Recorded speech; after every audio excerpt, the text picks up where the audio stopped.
যারা জিলাপি খাইছেন কিন্তু জিলাপির প্যাঁচ কিভাবে দেয় দেখেননি, তারা দেখেন। জিলাপির প্যাঁচ সেভাবেই তৈরি হয়, দেখেন।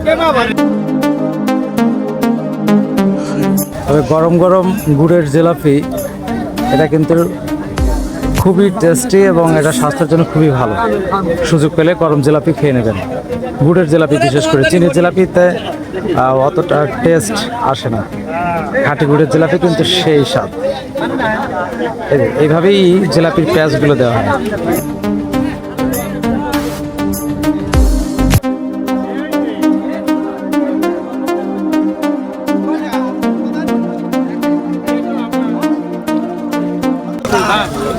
এইভাবেই জিলাপি ভাজা হয়, যারা দেখেননি কখনো তারা দেখেন।